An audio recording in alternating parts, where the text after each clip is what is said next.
Little center field by John Fogerty. And to end the show today, we'll mark Major League Baseball's opening day with a sports writer and a pediatrician who've co-authored a book for parents and kids. And a question for you listeners: have lessons from your sport ever informed more serious things in your life, or a way for you to teach a life lesson to a kid? Again, have lessons from your sport ever informed more serious things in your life, or a way for you to teach a life lesson to a kid? 212-433-WNYC. Call or text 212-433-9692. Our guests are longtime New York sports writer Ken Davidoff and Dr. Harley Rothbart, pediatrician and a middle and high school coach, on their new book, 101 Lessons from the Dugout: What Baseball and Softball Can Teach Us About the Game of Life. It's also got a foreword by former New York Mets great David Wright.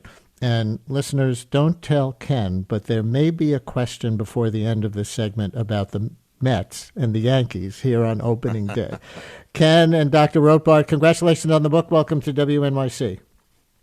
Thank you. Thanks for having us. So, Dr. Rothbart, I see this is Ken's first book, but you've written many previous books like No Regrets Parenting, Germ Proof Your Kids, and 940 Saturdays. What made you want to team up with a sports writer? Legitimacy. Ken has brought to this book project, which really I started 15 years ago. Ken has brought a street cred and a dugout cred to the book, and a professionalism that being on dirt fields with kids for 10 years could never have brought for me. So I am grateful to Ken for upping my game.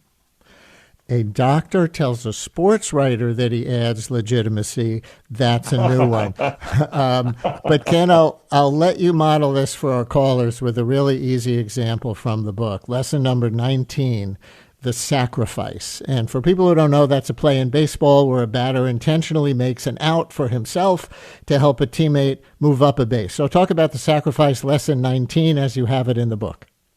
Sure, Brian. This is one of our more literal lessons because, it's just like in baseball, you give yourself up, right? You make an out to move your teammate over, to move your teammate closer to scoring position. There are many times in life where you give up your immediate good, if you will, to help someone else on your team.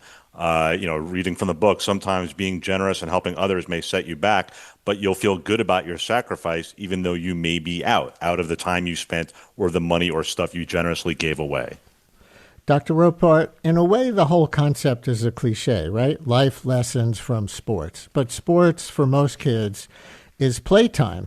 The life lessons you list in the book are serious things, though, like admitting your mistakes, overcoming hard times, standing up for what you believe. Can sports really help kids do well at things like those in the rest of their lives? Well, I'll tell you, I have real-world experience with exactly that. And after the years in the dugout where I watched kids go through some really dire circumstances at home or at school, and oftentimes more minor circumstances that they had to overcome, I was able to use the analogies from sports, which I did my best to categorize in the book, to help the kids. But it went further than that. I was able to apply the lessons from sports to my clinic. And the example that I give is a mom who brought her teenage son in to see me. He had been a ball player in the past, but now was getting in trouble. He was hanging out with the wrong kids. He was hanging out doing the wrong things. He was trying desperately to be popular. And I reminded him of what the first baseman goes through when he is stretching to receive the throw from the infield. You can stretch too far. Try to help your infielders, try to help your friends, try to help your classmates. But when the stretch is too far, you got to take your foot off the base and catch the ball so more damage is not done. And I think that these lessons apply not just on the baseball field when you see troubled kids, but off the baseball field, wherever you are. Mark in Clifton has one, I think. Mark, you're on WNYC. Hello. Hi, I love the show, and I love the sport of baseball. I'm so happy to be on.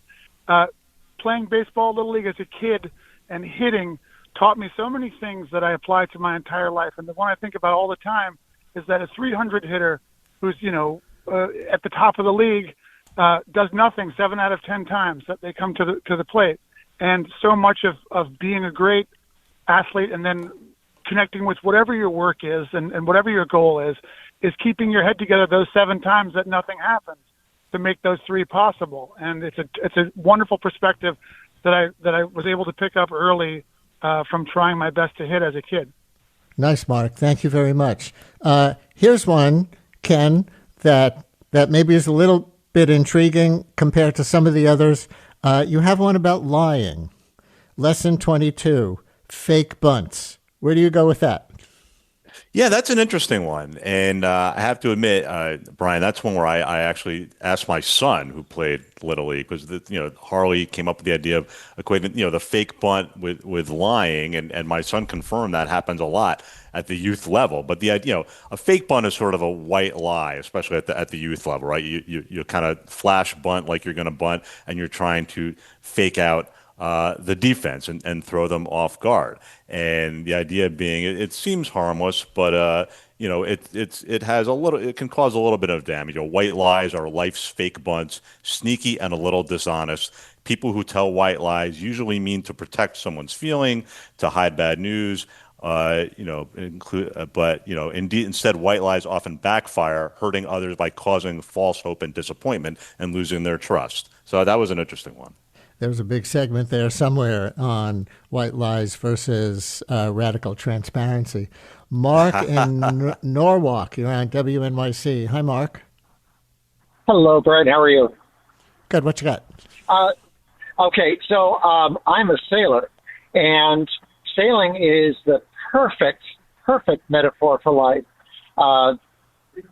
Choosing between strategic goals and tactical goals, or longer term thinking versus short term, and also like letting somebody ahead in this one instance, but then getting ahead in the long run.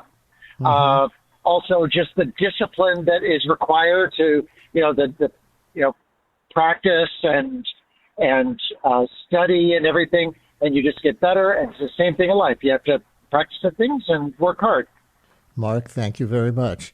Dr. Rothbart, the frame of the book is life lessons from baseball and softball.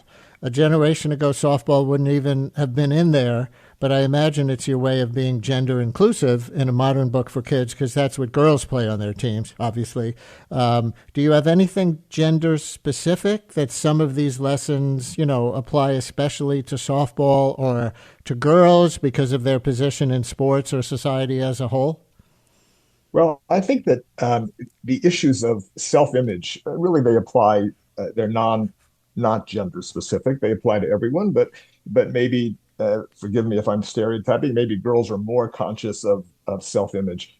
And there is a lot in softball and in baseball to teach us about self-image. And I think that one of the most telling of the lessons is the batting order. And that is where you're put in the batting order oftentimes says to you what the coach thinks of you, or what your teammates think of you, or what the fans think of you. And the leadoff hitter has a great self-image because they're thought of as the best hitter. And the number 9 hitter has maybe the worst self-image. But the reality is that the batting order only matters in the first inning, because after that, anybody can be leadoff. And so I think we have to emphasize for girls, but for boys, of course, also, that the image that others cast upon you should not be binding, that you need to see yourself as a number 1 hitter, as the leadoff hitter, regardless of how others may see you. That image of yourself has to be paramount. By the way, Ken, for you as a sports writer, why softball for girls, if I can digress? They can play baseball too. Why isn't there girls baseball like there's girls soccer and basketball and tennis, etc., rather than a different sport? Well, women's baseball is actually on the rise, Brian, so much so that there's a professional league starting this year. But yeah, to answer your question, I think there's just history. Obviously, there's the the movie, which of course now I'm the League Penny of Their Marshall. Own. Thank you, Penny Marshall, A League of Their Own, which documented the professional women's baseball during World War II. And I think in recent years there has been a rise. But yeah, to answer your question simply, I think it's just the history of for whenever it happened, girls played softball, boys baseball. But I do think that is evolving. And Brian, the best pitcher on my 12-year-old team was a girl. Ken, Baseball. as we run, that is great to know. Yeah, Little League is becoming, at least Little League is becoming co-ed. Absolutely. Yep. And then up from there, maybe over time.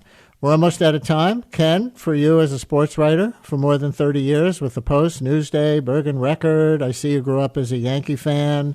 Do you still watch? Do you have anything you think will be interesting and fun to watch for this year with either the Yankees or the Mets? 20 seconds or so. Yeah, I watch now unburdened, Brian, because I used to be focused. What's the story? What's the calm? What's the angle? Now I just watch. And I think this will be a fascinating season. And for your Mets, I think they're going to make the playoffs. I think they're going to be a lot better than last year. And anything on the Yankees in particular? Just fun to watch for? I don't need a prediction. Fun to watch. This young pitcher they just sent to the minors, Carlos Lagrange, throws about 102 miles per hour. He will come up at some point, and I can't wait to see him. Sports writer Ken Davidoff and pediatrician Dr. Harley Rothbart have written 101 lessons from the dugout, what baseball and softball can teach us about the game of life. Thank you for sharing some of it with us. Thank you so much, Brian. Thank you very much.